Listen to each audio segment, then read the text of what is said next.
muscle car era probably technically began in 1964.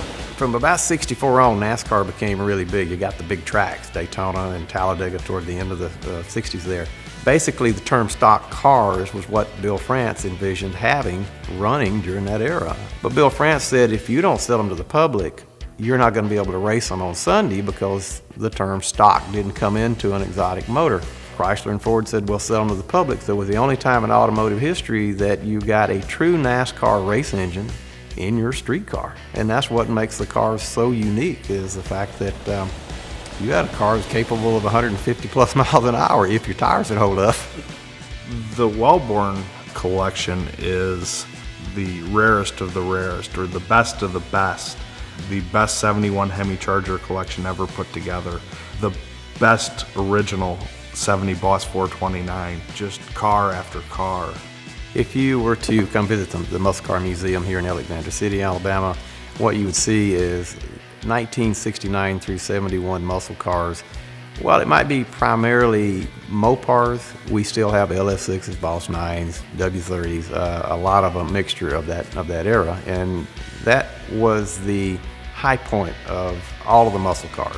It was the biggest engines of all time, the most high-performance engines of all time, and then it came right up to the end of 1971, and the government and insurance companies just shut it all down. So it ended abruptly. A collection like this in a museum like this is very rare to come up for auction. These cars are cars that the public haven't been able to buy or purchase for 30 years. These cars haven't been offered to the public in that amount of time. I chose Chrysler as really my main car for all of my life, and it comes down to one thing: my father. Whatever your father drove, you drove.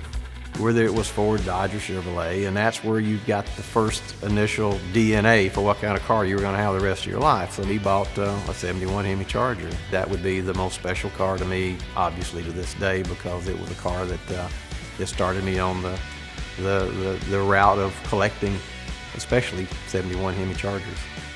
Somehow he kept that key hid from me when I was 16 years old, and I didn't get it till many years later. That's why I'm still here and that car's still here. The 426 Hemi engine, and you have to give credit to the Boss 429 engine too. Both were built with one thing in mind: all-out racing. The Hemi engine and the Boss 9, 500 miles all afternoon on a NASCAR racetrack. They were built so heavy with the bottom ends and everything, they were built to race. Through the years, I've bought some cars from Dana. I've never sold any, but when it come time to finally sell some, the honesty, the trust was there, and I just always believed the muscle car true enthusiast is going to go to the Mecum auction. That's just where they're going to be on Friday and Saturday night of a Mecum auction, especially in Kissimmee or Indianapolis, the two big ones. So I'm very excited about teaming with the Mecums and selling some of the rarest muscle cars that I've ever collected. Our brand has always been associated with muscle cars. The tagline has always been, nobody sells more muscle than Mecum. Nobody. We do sell other cars, and we do real well with other cars, but our heart and soul will always maintain to be muscle cars. The anticipation for Kissimmee is already starting to build in all of us. We can't wait to get there to see what happens with the Wellborn collection. But we're expecting to set a lot of new benchmarks in the muscle car world and the Mopar world with the sales of the Wellborn Museum. Every car that I ever bought or we ever bought, we bought with a passion, a reason to own the car, whether color or just options on it that you liked, and the story of the owner that you bought it from. If you buy one of the cars that we have, you can be assured it's going to drive perfectly. It's going to do everything it's supposed to do, because that's how we've maintained them.